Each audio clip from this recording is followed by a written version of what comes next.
சாமி கருணை உள்ளவன் சொன்னால் பொருந்துமானா பொருந்தாதே அப்படின்னு ஒரு கேள்வி வந்துருச்சு. என்னும் ஐயத்தினை நீக்குதற்கு அரசனது செயலை இங்கு ஓமையாக கூறுகிறார். அரசன் செயல், அரசன் தன் கீழ் உள்ள மக்களை இடையூறு இன்றி இனிது வாழ்விக்கும் கடப்பாடு உடையம். இப்போ நமக்கு அரசனாக இருக்கக்கூடியவங்க 6 கடமைகளை இருக்கிறாங்க. விலங்குகளாலோ தீய விலங்குகளாலோ பகைவர்களாலோ திருடர்களாலோ என்ன பண்ணக்கூடாது, நமக்கு எந்த வகையான தீங்கும் ஏற்படாது பாதுகாக்கணும். அவன் தன் வகுத்தமையை நெறிமுறைக்கு ஏற்ப வாழ்வோர்க்கு பொருட்செல்வம் முதலியவற்றை வழங்கி போற்றுகின்றான், முதலியவற்றை கொடுக்கின்றான். அந்நெறிமுறையில் இல்லாமல் குற்றம் செய்வோருக்கு சிறைக்காவல் செய்கின்றான். இப்போ சரியானபடியில் வாழ்கிறவங்களும் அந்த அரசன் என்ன பண்ணுறான், சும்மா போய் ஒருத்தனை தண்டிச்சிருவானா? முறையாக வாழ்ந்து கொண்டிருக்கிற ஒருத்தனை போய் நீ நல்லா வாழ்கிற அப்படின்னு சொல்லி அந்த அரசனால் தண்டிக்க முடியுமா? முடியாது. அப்போ என்ன பண்ணுறாங்க, அறநெறி தவறி வாழ்பவர்களை என்ன பண்ணுறாரு, இல்லாமல் குற்றம் செய்வோருக்கு சிறைக்காவல் முதலிய தண்டனையை வழங்குகின்றான். சிறையில் இடுவதும் சீற்றத்தினால் அன்று அவர்களை திருத்தும் முகத்தானாக. இப்போ இறைவன் நமக்கு வினையை ஊற்றுறது எதுக்குங்க? வினை கழிக்கிறது. எதுக்கு வினையை கழிக்கணும்? நல்லோரை நாம் என்ன பண்ணுவோம், வினையை மீண்டும் செய்யாமல் இருக்கிறதுக்காக. இப்போ ஒரு வினையினால தான் நமக்கு இந்த பிறவி இப்படி இருக்குது அப்படின்னு தெரிஞ்சோம்னா என்ன பண்ணணும், அதிலிருந்து உணர்ந்துட்டோம்னாவே போதும். அதிலிருந்து கட்டாயமாக மாற்றங்கள் நம்மிடத்தில் ஏற்படும். நல்லோரை பொருள் வழங்கி புறத்தலும் அல்லோரை ஒருத்தலும் ஆகிய செயலை அரசன் தானே நேர் நின்று நிறைவேற்றுதல் இல்லை. இப்போ இதெல்லாம் இறைவனே நேராக போய் செய்வானா? இல்லை, அதற்கு ஒரு ஆணை. இப்போ முதல்வர் இருக்கிறாரு, அவரே தான் எல்லாமே பார்க்கணுமானா? இல்லை, அதை செய்யறதுக்கு ஆள் நியமனம் பண்ணியிருப்பாங்க. இந்த காவல்துறை இந்த எல்லைக்கு உட்பட்டது உண்மை. இதெல்லாம் சிறு தெய்வங்களோட வேலை. தனது ஆணையை ஊர்காவல் முதலிய ஏற்புடையதாயிற்று வைத்து அவரை கொண்டு செய்விப்பான். இப்போ முதல்வன் எப்படி வேலை செய்யலான்னு தெரியுதா? ஏன் அவர் அங்கே இருக்கிறாரு, கீழே இருக்கிறவங்களை என்ன செய்வாங்க, அவை நல்ல நல்ல அடியார் அவருக்கு மிகவே வேயுறு தோழிபங்கன் விடமுண்ட கண்டன் மிக நல்ல வீணை தடவி மாசரு திங்கள் கங்கை முடிமேல் அணிந்தியன் உடமே புகுந்ததனார் ஞாயிறு திங்கள் செவ்வாய் புதன் வியாழன் வெள்ளி சனி பாம்பு. அது கீழே பார்த்தீங்கன்னா கரடி நாகம் இதனால் வரக்கூடிய துன்பங்கள் எல்லாமே என்ன பண்ணுவார், நீக்குவார். தனது ஆணையினை ஊர்காவல், அதான் பாடிகார்டு. இன்னைக்கு சொல்கிறோம் இல்லையா, ஒருத்தருக்கு பாடிகார்டு அப்படின்னு சொல்ல முடியும். இது அதுதான் இங்கே சொல்கிறாங்க பாருங்க. அதுதான் இங்கே சொல்கிறாரு, நகரின் பாடி காவல், நகரின் காப்பான் பாடி காவல் இட்ட ஆங்கு அவை அவனது ஆக்கினை ஆதலால் அப்படின்றார். அப்போ தனது ஆணையை ஊர்காவல் முதலிய ஏற்புடையதாக வைத்து அவனை கொண்டு செய்விப்பான். இனி இறைவன் செயலை நோக்குவான். அப்போ இறைவன் என்ன செய்யறான்னு பார்த்தா, நல்வினை செய்வோருக்கு இன்மை மறுமை இன்பங்களை வழங்குகின்றான். நல்வினை செய்கிறவங்களுக்கு இறைவன் என்ன பண்ணுறான், இம்மைக்கும் மறுமைக்கும் நல்லதையே செய்கிறாரு. அருள் நூல் வழியில் நின்று யான் எனது என்பது அற்று.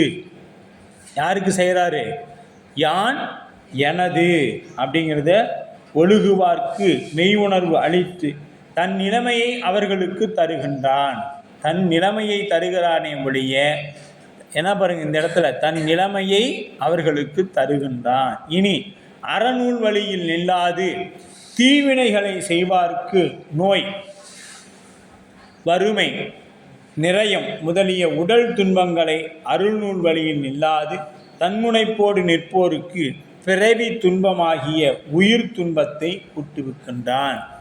இந்த உடம்புக்கு துன்பத்தை கொடுத்தா அது யார் அனுபவிக்கிறாங்க, உயிர் தான் அதை அனுபவிக்கிறது. இறைவனது செயல் கொடியது போல தோன்றினாலும் தீவினை செய்கின்ற உயிர்களை திருத்தி படிமுறையில் பக்குவப்படுத்தி முடிவில் தன்னை சார்ந்து இன்புறும்படி செய்தல் இறைவன் கருணையே.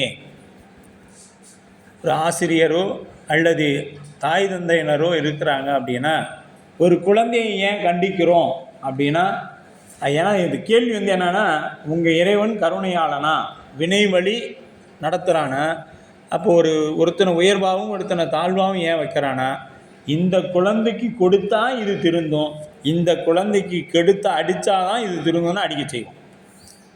சரிங்களா? ஒரு குழந்தைகள் செல்லமாக சொன்னால் கேளு சாமி, நல்ல பையன் இல்லை அப்படின்னு சொன்னால் என்ன ஆகிடும், கேடு. ஒரு பையன் பெரம்பை எடுத்தால் தானாக போய் உட்காந்து சாப்பிடும். இல்லைன்னா நாம் இது பள்ளியிலேயே பார்த்துருப்போம். இப்போ அம்மாலாம் ஆசிரியராக இருக்கிறாங்க, ஒரு குழந்தைப்பா பாரு நல்லா திருக்குறள் 10 சொன்னீங்கன்னா போகிறப்ப சாக்லேட்னு சொல்லுவான். இன்னொரு குழந்தைக்கு சொல்கிறியா அடி வாங்குறியா அப்படின்னா அவன் என்ன பண்ணிடுவான், சொல்கிறேன்பா அடிக்கு பயந்துக்கிட்டு பின்னாடி போய் நம்மளை திட்டுவான், அது வேறு விஷயம். ஆனால் அப்போதைக்கு என்ன சொல்லிடுவான், பயந்துக்கிட்டு டீச்சர் 10 நிமிஷத்தில் படித்து சொல்லிடுறேங்கன்னு சொல்லிடுவான். அப்படி தானேங்கம்மா? ஆமாம். ஏன்னா ஆசிரியர்லாம் கேட்டுக்கலாம். இப்போலாம் அதுவும் இல்லை, நம்ம காலத்தில் அது. இப்போலாம் அடித்தாக்க நம்மளை தூக்கி உழ வச்சுருவாங்க. இப்போ காலம் அப்படி ஆயிடுச்சு. அப்போ இறைவன் எதற்காக அதை செய்யலாம் அப்படின்னு பார்த்தீங்கன்னா, ஒரு நூல் வழியில் நின்று யான் எனது என்பது அற்று ஒழுகுவாக்கு மெய்யுணர்வு அளித்து தன்மனையை அவருக்கு தருகிறான். இனி அறநூல் வழியில் நில்லாது தீமை செய்வாருக்கு நோய் தரான். இறைவனது செயல் கொடியது போல தோன்றினாலும் அது என்ன ஆச்சுங்க, நமக்கு கருணையே ஆகும். அதுக்கு பேர் என்ன கருணை? மரக்கருணை. அறக்கருணை என்பது திருஞான சம்பந்தர் போன்ற அருளாளர்களுக்கு செய்தது, நமக்கு செய்கிறதெல்லாம் மரக்கருணை. அப்போ உவமை அப்படின்னு பார்த்தாங்கன்னா, அரசன் அப்படின்னா இறைவன். இந்த இடத்துல அரசன் என்பது இறைவன், அரசனது ஆணை என்பது இறைவனுடைய ஆணை அப்படிங்கிறது இறைவனுடைய திருவருள் சக்தி. படிக்காவலர் என்பது இரு வினைகள். பாடிகாட் அப்படின்னா 2 பேர் 2 பக்கம் நிற்பாங்க அப்படிங்கன்னா 2 வினை, நல்வினை தீவினை அப்படிங்கிற இரு வினைகள். என்னங்க 3 வினைன்னு சொன்னீங்க, இப்போ 2 வினைன்னு சொல்கிறீங்க அப்படின்னு யாருக்காவது தோணணுமே. இந்த 2 வினை என்பது என்ன, 3 வினை என்பது என்ன? இப்போ இது நல்வினை தீவினை. ஏமா இருவினை பாவ புண்ணியமுமே பட்டினத்தார் சொல்ல தொடர்ந்து பற்றும் இருவினை பாவ புண்ணியமுமே அப்படின்பா. அப்போ சைவ சித்தாந்தம் வினை பற்றிய 4 அடிப்படை கருத்துக்களை சொல்லும். செய்வான், செய்விப்பான், சேர்ப்பயன், சேர்ப்பவன் என 4 சொல்லப்படும். வினை எப்படி சொல்லப்படும்? செய்வான், செய்வினை, சேர்ப்பயன், சேர்ப்பவன் ஆகிய 4 சொல்லும். இது அடிப்படையிலேயே வலியுறுத்தி ஆசிரியர் செய்த எடுத்துக்காட்டுகள் நமக்கு இதுக்கு சொல்கிறார். இந்த வினைகளுக்கு எடுத்துக்காட்டு சொல்கிறார். வெண்பா உளதே தோன்றா உயிர் அணையும் அவ்வுடலில் உளதாம் முற்செய்வினை உள் அடைவே வள்ளல் அவன் செய்பவர் செய்தி பயன் விளைக்கும் செய்யே போல் செய்வான் செயல் அணையா சென்று அப்படின்றார். உள்ளதே தோன்றா உயிர் அணையும் அப்படின்னு உள்ளதே வினை பயனை நுகரும் முறையிலேயே புதிய வினைகள் தோன்றி அடுத்த பிறவிக்கு வித்தாய் அமையும். இப்போ நமக்கு அடுத்த பிறவிக்கு எது வித்தா அமையுது? இப்போ செய்யக்கூடிய வினைகள். அந்த வினை எதனால் செய்கிறோம்? ஆணவத்தினால். சரியா? உழவன் செய்யும் உளத்தொழில் தானே அவனுக்கு பயன் கொடுப்பதில்லை. இப்போ உழவன் செய்கிற தொழில் அவனுக்கு தானாக கொடுக்குமா? இல்லை. நிலந்தன் அந்தொழிலை ஏற்று நின்று அதற்கேற்ப பயனை உழவனுக்கு கொடுக்கும். இப்போ ஒரே விதை தான், நெல்மணிங்கிறது ஒரே விதை தான். ஆனால் ஒரு இடத்துல போட்டால் நிறைய இருக்குது, இன்னொரு இடத்துல கம்மியாக இருக்குது, இன்னொரு இடத்துல கூட்டையே வரல. அப்போ இது அந்த நெல்லோட குற்றமா அப்படின்னா இல்லை, அந்த மண்ணின் தன்மை அப்படிங்கிற. அதுபோல் உயிர்கள் செய்யும் நல்லனவும் தீயனவும் ஆகிய வினைகளை இறைவன் ஏற்று நின்று செயலின் பயன்களை அவற்றை செய்த உயிர்களுக்கு சேர்ப்பிப்பான். வினைகள் அறிவற்றவை ஆதலின் அவை தாமே தம்மை செய்தவரை அறிந்து சென்று அடையாமாட்டா. இப்போ தானே போய் இப்போ வினை இருக்குது, ஆகா இந்த உயிர் இவ்வளோ நல்லது செஞ்சுக்குது, அப்போ நானே இதுக்கிட்ட போய் நல்லதாக நிற்கிறேன், இது இவ்வளோ கெட்டது செஞ்சுக்குது, எதிர்த்து நானே போய் கெட்டதாக நிற்கிறேன்னு நிற்குமானா? இல்லை. ஏன்னா அது அறிவு இல்லாத சடப்பொருள், அறிவு இல்லாத பொருள். அப்போ சரி, அறிவு இருக்கிற நம்மாச்சு போய் அதை தேர்ந்தெடுத்துக்குவோமானா, நாம் என்னைக்காச்சும் தேடி போய் இப்போ நெருப்பு அள்ளி சாப்பிடுவோமா? சாப்பிட மாட்டோம். அப்போ நாமும் செய்ய மாட்டோம், அதாவும் வராது. அப்போ எப்படி வரும்? ஊட்டுவன் ஒருவன் உளன். அப்போ உளதே தோற்றா அப்படின்னா முற்பிறவிகளில் ஈடுபட்டு உள்ளதாகிய சஞ்சீத வினையே இன்ப துன்பமாகிய பயனையும் அப்பயன்களை உயிர் நுகர்வதற்கு இடமாகிய உடம்பையும் தோற்றுவிக்கும். இந்த உடம்பு கூட எப்படி வருங்க? நாம் முன்பு செய்த வினைக்கு ஏற்றார் போல தான் வரும். முன்பு செய்த வினைக்கு ஏற்றார் போல இவ்வுடம்பு உயிர் அணையும். இவ்வுடலில் கண் உயிர் தங்கி நின்று அப்பயனை நுகர். முப்பிறவியில் செய்த வினை. இப்போ இன்னாருக்கு இன்னார் தான் மனைவி, இன்னாருக்கு இன்னார் தான் நண்பர்கள். இப்போ அவனால் நாம் துன்பத்தை அனுபவிக்கணும்னு இருந்தால் அவனை தான் நமக்கு நண்பனாக ஆக்க முடியும். இன்னாரால் இன்னார் இன்பத்தை அனுபவிக்கணும்னா அவங்கள தான் நம்மளோட இறைவன் கூட்டு வைக்க முடியும். அதுதான் கூட்டுவித்தல். ஆட்டுவித்தால் ஆரொருவர் ஆளாதாரோ, கூட்டுவித்தால் ஆரொருவர் கூடாதாரோ. இப்போ நாம் ஏன் ஒரு மன்னனுக்கு மகனாக பிறக்கக்கூடாது? இங்கே பிறந்து நாம் செய்த வினை. அதனால தான் நாம் எங்கே இருக்கிறோம்?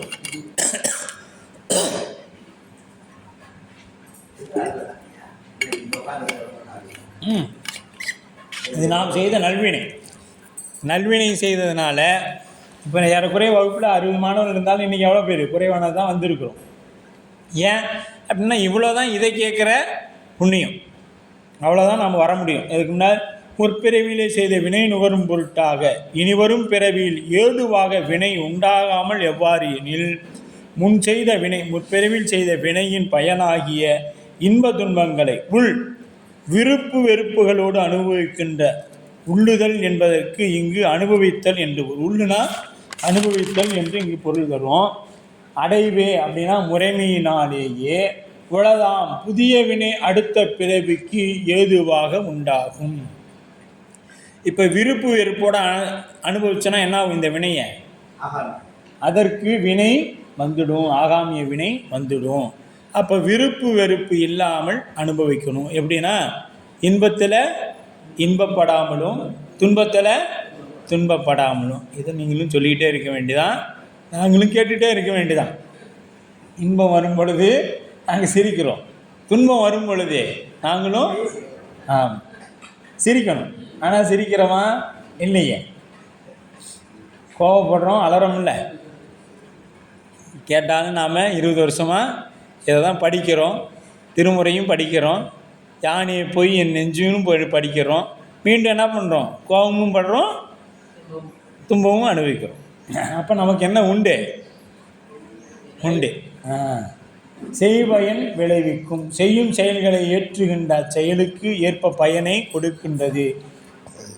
செய்ய போர் நிலம் போல எப்படி வள்ளல் அவன் செய்வான். உயிரிடத்தில் கைமாறு கருதாத கருணை வைத்துள்ள வள்ளலாகிய இறைவன் உயிர்கள் செய்யும் நல்லனவும் தீயனவும் ஆகிய செயல்களை ஏற்று நின்று அச்செயலுக்கு தக்க பயனை அவ்வுயிர்களுக்கு கொடுக்கின்றான். அதோடைய செயலுக்கு தகுந்த வினைகளை உயிர்கள் வினை தானே தன் பயனை உயிருக்கு கொடுக்கும் என்று கூறினால் ஆகாதோ. இறைவன் இடையில் நின்று உயிர் செய்த வினையை ஏற்று அதன் பயனை அவ்வுயிருக்கு கூட்டுவிக்கின்றான் என்று கொள்ள வேண்டிய தேவை என்ன என்று எழும் வினாக்கு விடை இனி கூறுகிறார். செயல் சென்று அணையா அப்படின்னா வினையின் வினை சடம் ஆதலின் அவை தம்மை செய்தவரை அறிந்து சென்று அடைய மாட்டா. இதனால் அச்செயலும் அந்த செயலும் தன் பயனை தானே தருதல் எங்கனம் என்றார். இறைவனே அதனை ஏற்று அதன் பயனை தர வேண்டியுள்ளது என்பது விளக்கமாகும். அப்போ இறைவன் தான் என்ன பண்ணணும்? நமக்கு வினையை ஊட்டி வைக்கணும். அப்போ புதிய வினைகள் தோன்றும் முறை. இப்போ இதனால் புதிய வினை வருதே அப்படின்னா நல்வினையின் பயனாய் இறைவன் வரும் காலை நாம் அதன்பால் விருப்பு கொள்கின்றோம். இப்போ நல்வினையினால் நாம் ஒரு பயனை அனுபவிக்கிறோம்னா என்ன பண்ணுறோம்? அதை விரும்புகிறோம். அதனை நீங்க விடாமல் நிறுத்தி கொள்வதற்கு பல முயற்சிகள் செய்கின்றோம். இப்போ நமக்கு ஒரு நல்வினை வருது, 1,00,000 ரூபா பணம் வந்துச்சுன்னா என்ன பண்ணுவோம்? நாளைக்கு இது நம்ம விட்டு போயிடக்கூடாதுன்னு என்ன பண்ணுறோம்? அதை லாக்கரில் வைக்கிறோம், பீரோவில் போட்டு சேஃப்டி பண்ணுறோம், இத்தனையும். அதே போல் தீவினையின் பயனாய் துன்பம் வரும் காலத்தில் அதனை வெறுத்து நவுத்துறோம். இதனை தடுக்க முற்படுகின்றோம். இன்ப துன்பம் ஆகிய இருவினைகளையும் நுகரும்போது விருப்பு வெறுப்பு அவை வழியாக முயற்சியும் உண்டாகிறது. முயற்சியின்றி வினை பயனை அனுபவித்தல் இயலாது. ஏதுவில் அரசனது செயலை உமை காட்டினார். அப்போ நாம் என்ன பண்ணணும்? விருப்பு வெறுப்பு இல்லாது வினைகளே எப்படி அனுபவிக்கணும்? எது வந்தாலும் திருவருள் அப்படிங்கிற நினைப்போட சிவாய நம்ம பெருமான் நாம் செய்த கொடுத்துருக்கிறார். நம்ம எவ்வளோ வந்தாலும் என்ன பண்ணணும்? இன்றைக்கி கோடி ரூபா வந்துச்சுனாலும் திருவருள், கோடி ரூபா போச்சுனாலும் திருவருள் அப்படின்னு நிற்கணும். இதற்கு பேர் தான் என்னங்க பேர்? இருவினை ஒப்பு. இந்த இருவினை ஒப்பு எப்போ வந்திருக்கணும் அப்படின்னா, என்னைக்கு நாம் சிவபூசை எடுத்தோமோ அன்னைக்கே நம்ம இடத்துல என்ன வரணும்? இருவினை ஒப்பு வந்துடணும். அது வந்தால் தான் நாம் சிவபுத்திரர்கள் என்ற பெயர் கொண்டு சிவபூசை பண்ண முடியும் அப்படின்னு சொல்லப்படும். அப்போ எடுத்துக்காட்டு, அப்போ இரண்டாவது எடுத்துக்காட்டு பார்க்கணும். வினைகள் அறிவற்றவை ஆதலின் அவை தாமே தம்மை செய்தவரை சென்று அடைந்து தம் பயனை அளிக்க மாட்டாது என்பது பொருந்தும். ஆதலின்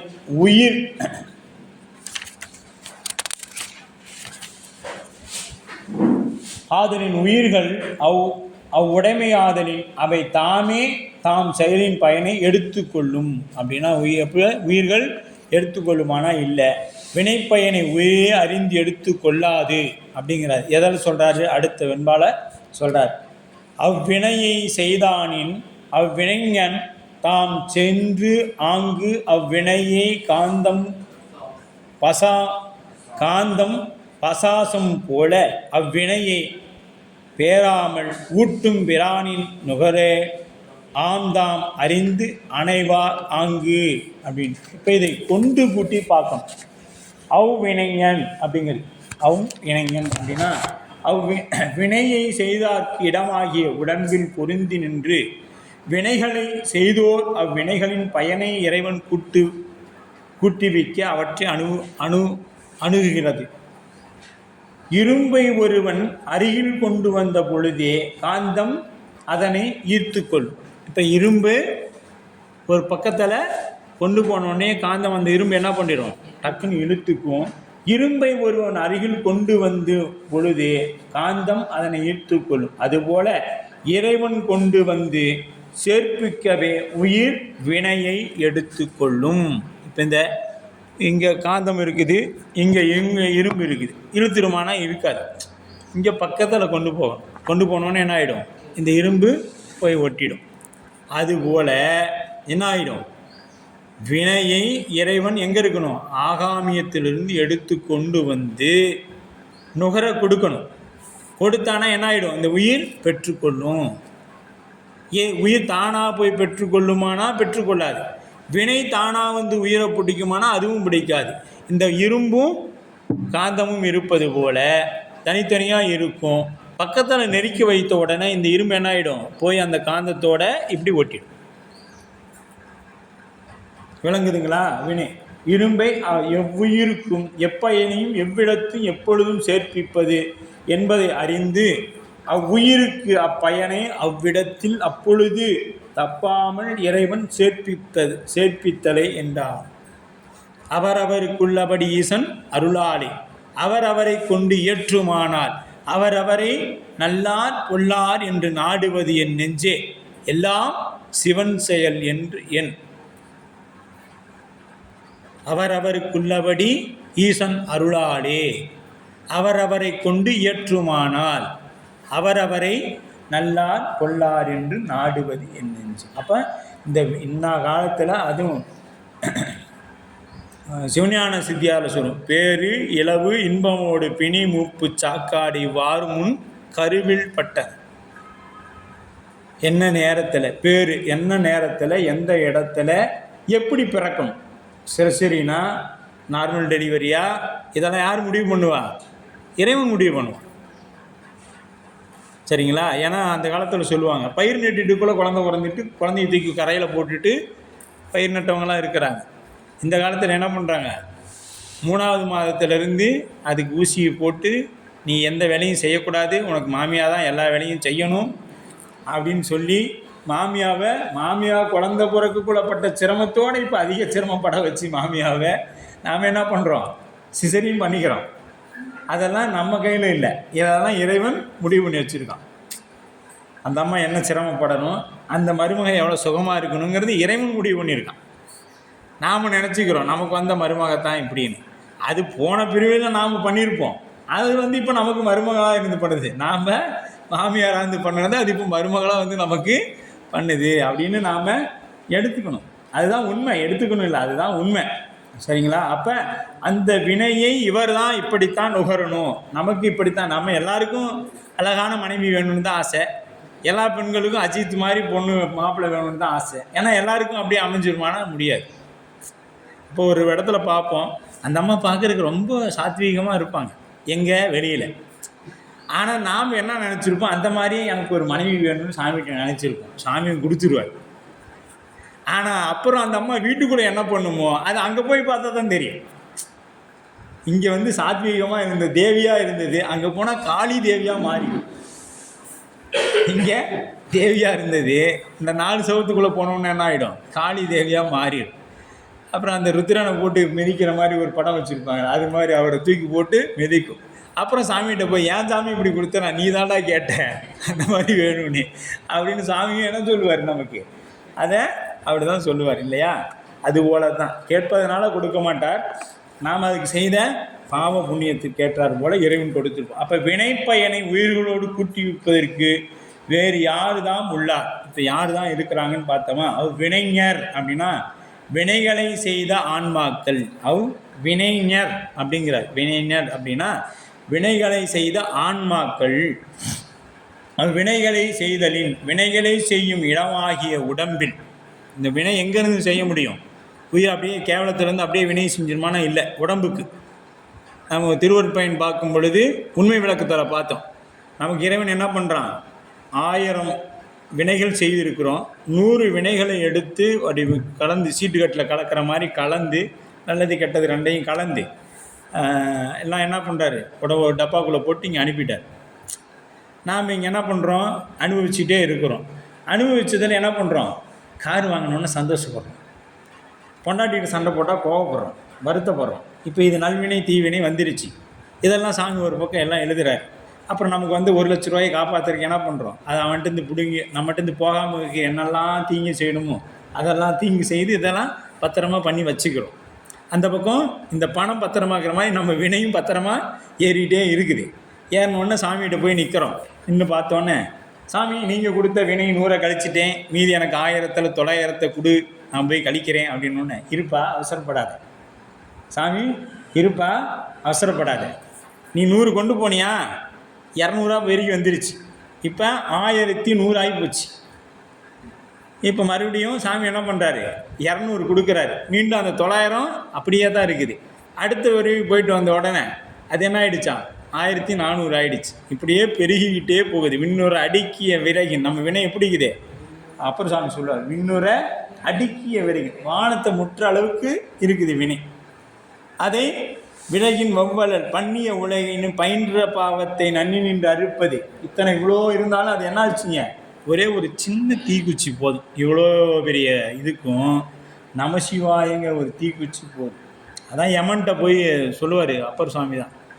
யமன்கிட்ட கால பாசப்பதிகமோ என்னமோ அது பேருங்க. அதில் போனால் யமன் பார்த்தானா, யமனே இப்போ யமன் எத்தனை ஆகிடுவான், பிரம்மா இந்திரன்னா போயிட்டு வந்துடுறாங்க. அப்போ யமனும் எத்தனை ஆகிடுப்பான். அந்த யமனோட காலத்தில் இந்த ஆன்மா போயிட்டே இருக்குதான். ஏன்னா இன்னமா நீ வர்ற, இந்த போலீஸ் ஸ்டேஷனுக்கு போனால் ஒரு இன்ஸ்பெக்டர் ரொம்ப நாளாக ஒரு ஸ்டேஷன்லேயே இருப்பார், அல்லது ஒரு ஜெயிலர் ரொம்ப நாளாக அதே ஜெயிலில் இருக்கிறார். சரிங்களா? அந்த ஜெயிலர் பார்த்தார, ஏன்னா இன்னும் மறுபடியும் இன்னமும் நீங்கள் வந்துக்கிட்டே தான் இருக்கிறியா, இன்னும் திருந்தலையா நீ, எதுக்கு ஜெயிலு, திருந்தருக்கு தான். எதுக்கு நமக்கு யமலோகம், திருந்தருக்கு தான். அங்கே போனால் அந்த யமன் பார்த்து கேட்டானா, ஏன்னா இன்னமா நீ வர அப்படின்னு அந்த ஆன்மாவை பார்த்து கேட்டான். அந்த மாதிரி தான் நம்ம இருக்கிறோம். எத்தனை முறை, அதான் பட்டினத்தார் சொல்லுவார் இல்லையா, வேதா கை சலித்தான். யார்? மாதா உடல் சலித்தால் வல்வினையேன் கால் சலித்தேன். வேதாவும் கை சலித்து விட்டான். வேதா தலையெழுத்திய, வேதானா யாருன்னா பிரம்மா. நம்மளோட தலையெழுத்து எழுத்து அவனுக்கு கையே வலிக்குது. போடா ஒன்று எழுதவே முடியல அப்படின்னு ஆயிடுச்சு. மாதா கால் மாதாவும் ஆமாம் அவளும் சலித்துட்டா. எல்லாம் போயிட்டு வருதுன்னு சலித்து இழைக்கணும். இந்த உடம்பு இழைக்கக்கூடாது, உயிர் இழைக்கணும். உயிர் இழைக்கணும். அதனால தான் எல்லா பிறப்பும் பிறந்து இழைத்தேன். உடம்பு இழைக்கிறது இல்லை. உடம்பு இழைச்சா இன்றைக்கி வியாதி சர்க்கரை வந்துருச்சு அதிகமானு முடிவு பண்ணிடலாம். அதனால் உடம்பு இழைக்கிறது இல்லை, உயிர் இழைத்தா அந்த இழைத்த உயிருக்குள்ளே தான் இறைவன் வருவான். உயிர் இழைக்கணும் அப்படி. அப்போ அவ்வினை பேராமல் ஊட்டு பிரான். அப்போ அவ்வினைகளின் பயனை பெறலாமல் ஊட்டுகின்ற இறைவன் செயலால் காந்தம் பாசம் போல. அப்படின்னா ஒருவன் அருகில் கொண்டு வந்த இரும்பை ஈர்த்து கொள்ளும் காந்தம் போல இந்த உயிர் என்ன பண்ணும்? இறைவன் வினைகளை கொண்டு வந்த உடனே அப்படியே டக்குன்னு பிடிச்சிக்கும். அந்த எப்படி இரும்பை காந்தம் பிடிக்குதோ அதுபோல அவ்வினையை நுகரேல். அவ்வினைகளின் பயன்களை எடுத்து நுகருதல். அவ்வாறு இறைவனால் வினை பயன்களை நுகராயின் ஆங்கு ஆர்தாம் அறிந்து அணைவார். உயிர்கள் எல்லாம் பாசத்துள் பட்டு அறியும் செயலும் இழந்து நிற்கின்ற பெத்த நிலையில் அவ்வினை பயன்களையும் அவற்றிற்குரிய உயிர்களையும் அறிந்து வேறாம் கூட்டுவிப்பார். ஆறு பாரிசேடம் என்று சொல்லப்படும்.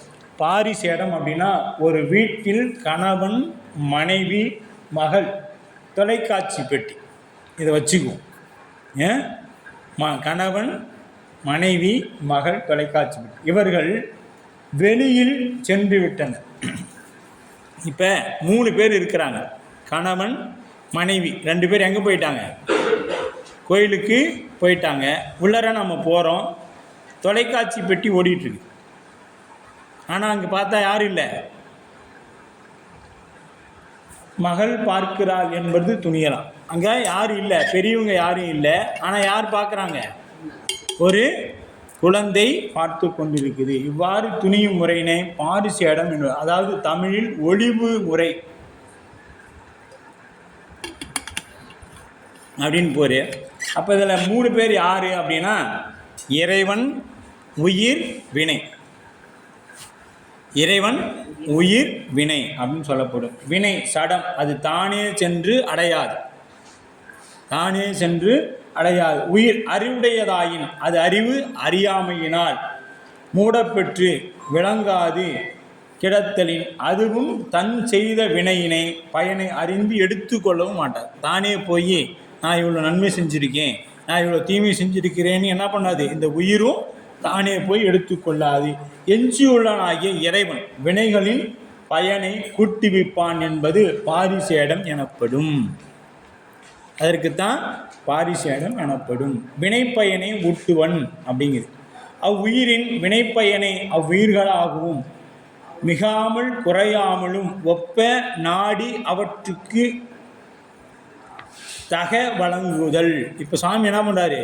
நம்ம செய்த வினையை அதிகமாக கூட்டியும் கொடுக்க மாட்டார், குறைச்சும் கொடுக்க மாட்டார். நாம் என்ன செய்தோமோ அதை அப்படியே கொடுப்பார். என்ன செய்தோமோ அப்படி.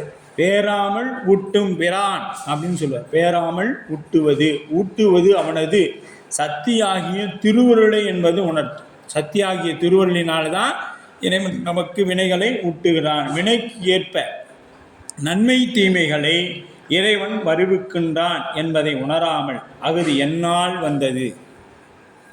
இப்போ ஒரு நன்மை செஞ்சிட்டோன்னா என்னால் தான் அவன் நல்லா இருக்கான், உனக்கு தெரியுமா அப்படின்னு சொல்கிறோம் பார்த்தீங்கல்ல, அது மகிழ்ந்தும். அப்புறம் தீமை வருங்காலத்தில் இதனை இன்னார் எனக்கு தீங்கு செய்து விட்டார். இப்போ நன்மை வரும்பொழுது இப்போ நாம் அப்படி தானே இருக்கிறோம். ஒரு செயல் நடந்து நல்லது நினச்சா என்னால் நடந்துச்சு, நான் தான் இதை செய்தேன் அப்படின்னு சொல்கிறோம். அதே ஒரு தீங்கு ஏற்படும் பொழுது இது இன்னாரால் செய்துட்டாங்க, இவங்க செய்த தப்புனால இந்த வினை இந்த நல்ல கெட்டது நடந்துருச்சு அப்படின்னு சொல்கிறோம். ஆனால் இதுக்கு என்ன இப்போ இது கோவப்படுறதுனால வருத்தப்படுறதுனால என்ன ஆகும்? நமக்கு வினை கூடும். அது என்னால் தான் நான் செஞ்சேன் அப்படிங்கிறதுனால என்ன ஆகும், நமக்கு வினை கூடும். அப்போ யான் எனது இருக்குது, அதனால் என்ன ஆகும், வினை கூடிக்கொண்டே. காந்தம் பசாசம் போல என்ற ஓமை பொருளோடு, ஓமை பொருள் அப்படின்னா காந்தம் என்பது உயிர், காந்தம் என்பது உயிர், இரும்பு என்பது வினைப்பயன், இரும்பு என்பது வினைப்பயன், அருகில் சேர்ப்பவன் இறைவன். ரெண்டையும் பக்கத்தில் கொண்டு வந்து சேர்க்கிறது இறைவன். ஈர்த்து கொள்ளுதல், எடுத்து நுகருதல், ஈர்த்து கொள்ளுதல் என்று எடுத்து, வினையை இயல்பாகவே உயிரிடத்தில் உள்ளது என்றால் ஊட்ட வேண்டிய அவசியம் என்ன? அடுத்த கேள்வி கேட்கணும். நீங்கள் தானே சொன்னீங்க இயல்பாகவே உயிர்கள் பாசங்களில் இருந்து நீங்காமல் இருக்குது அப்படின்னா, அப்போ எடுத்து காட்டு வேண்டா 3க்கு போங்க. அதில் சொல்கிறார், நெல்லுக்கு உமையும் போல, நெல்லுக்கு உமையும் வினைப்பயனை இறைவன் கூட்டுவானாயின், நெல்லுக்கு உமையும் நிகழ்ச்செம்பின் களிம்பும் சொல்லில் புதிது அன்று தொன்மையே வள்ளி மல கண்மும் அன்று உளவாம் வள்ளலால் பொன்வாள் அலர் சோகம் செய் கமலத்து ஆம் அப்படிங்கிறார். செய் கமலத்து ஆம் அப்படின்னா, இந்த நீங்கள் சொன்னீங்க இல்லையா, என்ன சொல்கிறீங்க, நெல்லில் உள்ள உமையே ஆகிய குற்றமும் செம்பில் உள்ள களிம்பே ஆகிய குற்றமும் புதியவாய் வந்தது அல்ல. நெல்லில் செம்பில் உள்ள அவை எப்பொழுதும் அது கூட இருக்குது. இப்போ நெல்லில் உமி எப்பொழுதும் அது கூடவே தான் வந்துச்சு. செம்பில் களிம்பு, செம்பு என்னைக்கு இருந்ததோ அன்னையிலிருந்து இருக்குதுன்னு சொல்கிற. அப்போ மாயை ஆணவம் வினை ஆகிய மும்மலங்களும் அனாதியே உள்ளது, அதோடையே இருந்துச்சு. நெல்லிற்கு உமையும், நெல்லில் உள்ள உமையும் குற்றமும் செம்பில் நிகழ் களிம்பும், செம்பில் உள்ள களிம்பும் ஆகிய குற்றமும் சொல்லின் அப்படின்னா அதற்கு எப்பொழுதும் உண்டாயின என்று ஆராய்ந்து சொல்ல புகுந்தால் புதிது அன்று, அவை முன்பு இல்லாதிருப்பது இருந்து பின்பு ஒரு காலத்தில் புதிதாக வந்தது சேர்ந்தது அல்ல. இப்போ இது புதுசாக வந்து சேர்ந்தது அல்ல. தொன்மையே அப்படின்னா நெல்லும் செம்பும் உள்ள அன்றே அவையும் உள்ளது. அதுபோல வள்ளி மலக்கண்மம் அப்படிங்கிற மாயையும், வள்ளினா மாயையும் ஆணவ மலமும் கண்ம மலமும், வள்ளி மல கண்மம் அப்படின்னா வள்ளி அப்படிங்கிறது ஆணவம், மலம் என்பதாவே என்னதுங்க ஆணவ மலம், கண்ம மலம், கண்மம் கண்மமும். அப்போ அன்று உளவாம் இடையில் வந்தன ஆகாமல் உயிர்கள் உள்ள அன்றே அவையும் உள்ளன.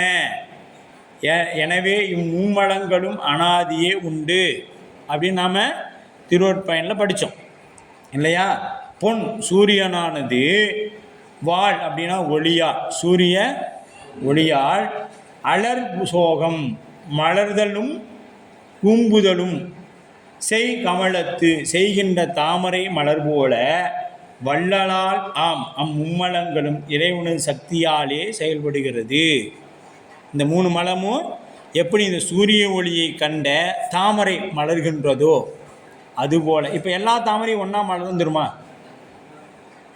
ஒரு குளத்தில் 10 தாமரை இருக்குதுன்னா 10 சூரியனை பார்த்த உடனே மலர்ந்துருமானா இல்லை. அந்த பக்குவம் ஏற்பட்ட மலர் மலரும், மொட்டு விரியும். ஏற்படாத மொட்டு என்ன ஆகும், கூம்பி அப்படியே நிற்கும். அதுபோல் வள்ளினா பெண் என்பது பொருள், அது மாயையை குறித்து நிற்பதாகும். வள்ளி அப்படிங்கிறது மாயை. இறைவனது அறிவாகி ஆற்றல் சிற்சக்தி எனப்படும். இறைவன் நாயகன், சிற்சக்தி நங்கை, நாயகி அப்படின்னு சொல்லப்படும். மாயை இறைவனுக்கு பரிக்கிரம சக்தி அமையும், பரிக்கிரம சக்தியாக அமையும். பரிக்கிரம சக்தி தமிழில் வைப்பு ஆற்றல் எனப்படும். பரிக்கிரம சக்தி என்பது தமிழில் வைப்பு ஆற்றல் எனப்படும். ஊர் படைக்காவல் கலன் வங்கி கணக்கு, அதுபோல இறைவன் படைத்தலை மேற்கொள்ளுதல். மாயை பயன்படுத்துபவன் தன்னிடத்தில் அடங்கியுள்ள மாயை நோக்கி அதனை உலகமாக விரியச் செய்வான். மாயை என்ன பண்ணுறான், அப்படியே மாயை நாம் இதுக்கு முன்னாடி என்ன பார்த்தோம், ஒரு குடையை மடக்கி வைத்திருப்பது போல, அப்புறம் விரித்தா அது விரிந்து நிற்கும். அதுபோல் அழிப்பு காலத்தில் அம்மாயை தன்பால் ஒடுக்கி நிற்பான். எப்படி இந்த கொடையை விரிப்பதும் சுருக்குவதும் போல, அது பற்றியே மாயை அவனுக்கு பரிக்கிரம சக்தி எனப்படும். சிற்சக்தி மாயை அப்படின்னு 2 வேறுபாடு ஆனந்தராசன் ஐயா சொல்கிறாங்க. 2 வேறுபாட்டை சொல்கிறார். அறிவு ஆற்றல் என்பது சிற்சக்தி, சட ஆற்றல் என்பது மாயை. மாயை என்பது ஒரு சடப்பொருள்.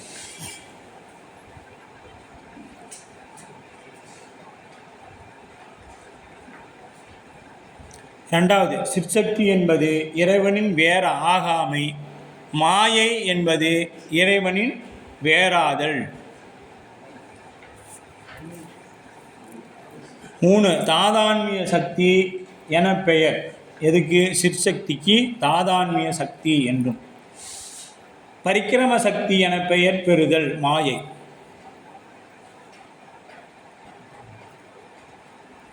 சிற்சக்தி மாற்றம் அடையாதது, மாயை மாறுதல் அடைவது. 5, உலகுக்கு துணை காரணமாய் இருப்பது சிற்சக்தி, உலகுக்கு முதற் காரணமாய் இருப்பது மாயை. இப்போ இதில் 2 வந்துருச்சு. முதற் காரணம் மாயை, துணை காரணம் சிற்சக்தி உயிர், அப்போ நிமிர்த்த காரணம் இறைவன். இதுவும் 3 வரணும் நமக்கு. இது எப்பயும் இருக்கணும். அப்போ இறைவனை சிற்சக்தி மும்மலங்களை செயல்படுத்தி இவ்வாறு உயிர் உணர்வை மறைக்கும்படி செய்விப்பதனால் திரோதானம் என பெயர் பெறும். இதற்கு பேர் என்னங்க? இறைவனது சிற்சக்தி மும்மலங்களை செயல்படுத்தி மறைப்பதனால, உயிர்களை மறைக்கும்படி செய்வதனால் இதற்கு திரோதான சக்தி எனப்படும். திரோதானம் என்பது மறைப்பு ஆற்றல். இந்த திரோதானம் மட்டும் செயல்படலைன்னு வச்சுக்கிங்க, நாம் அத்தனை பேரும் பைத்தியமாயிடும். திரோதானம் என்பது என்ன? மறைக்கிறது. அது செயல்படணும். ஆமாம், மறைப்பு சக்தி இருக்கணும். மறதி இருக்கணுமே. மறதி இல்லைன்னா நம்மளால் தூங்க முடியாது. மறதி இல்லைன்னா என்ன பண்ண முடியாது? நம்மளால் தூங்க முடியாது. இப்போ ஒரு சிலர் பார்த்திங்கன்னா நைட்டு ஒரு 2 மணி வரைக்கும் தூங்கவே மாட்டாங்க, முடிச்சுக்கிட்டே இருப்பாங்க. ஏன் காரணம்? அவங்க அந்த மறைத்தலான சக்தி செயல்படலை, திரோதானம் செயல்படலை. அவங்க இதை பண்ணிட்டாங்க, இவங்க இதை பண்ணிட்டாங்க, நான் நாளைக்கு அதை பண்ணணும், இதை பண்ணணும், இப்படியே நினச்சி அதிகமான சந்தோஷத்துலேயும் தூக்கம் வராது, அதிகமான துக்கத்துலேயும் தூக்கம் வராது. ஏன்னா அவங்க தூக்கம் வராதவங்களுக்கு எல்லாம் என்னன்னு பார்த்தீங்களா? திரோதானம். அப்போ அவங்களுக்கு என்ன பண்ணுறாங்க? திரோதானம் ஏற்படுறதுக்காக ஒரு மயக்க மாத்திரை உள்ள போடுறாங்க. டாக்டர் என்ன பண்ணுறாங்க? ஒருத்தன் புலம்பிகிட்டே இருப்பான், மனநோயாளி ஆகிறான் அப்படின்னா என்ன பண்ணிட்டாரு? முதல்ல 10 நாள் அவனுக்கு மாத்திரை கொடுத்து நல்லா தூங்க வைப்பாங்க. தூங்க வைத்த பிறகு தான் அப்புறமேட்டு என்ன பண்ணுவாங்க? அவனுக்கு ட்ரீட்மெண்ட்டே சிகிச்சையை ஆரம்பிப்பாங்க. அது வரைக்கும் முதல்ல அவனுக்கு நல்ல தூக்கம். மறக்கணும், பழசெல்லாம் மறக்கணும். அதுக்கு தான் இறைவன் நமக்கு என்னத்தை கொடுக்குறான்? மரணம் என்ற ஒன்றை கொடுக்குறான். என்னன்னா, இந்த பிறவியில் செய்ததெல்லாம் மறந்துட்டு இனியாவது புதுசாக ஏதாவது வரட்டும்னு கொண்டு போய் கொஞ்ச நாள் தூங்க வச்சு மீண்டும். இப்போ தூக்கத்தில் யாருக்காவது நமக்கு தெரியுதா? நல்லா தூங்கிட்டோம், ஆழ்ந்த தூக்கம் வருது அப்படின்னா எதையாவது நாம் நினைக்கிறோமானா இல்லை. அதுபோல் இறைவன் வீடாது. இப்போ திரோதான மும்மலங்களின் வழியில் நின்று மறைத்தலை செய்ததினால் அதனையும் ஒரு மலமாக சொல்வார்கள். ஆனால் இந்த திரோதானம் தான் நம்மளை என்ன பண்ணுங்க? முக்திக்கு அழைச்சிக்கிட்டு போகும். இந்த திரோதான சக்தி தான்.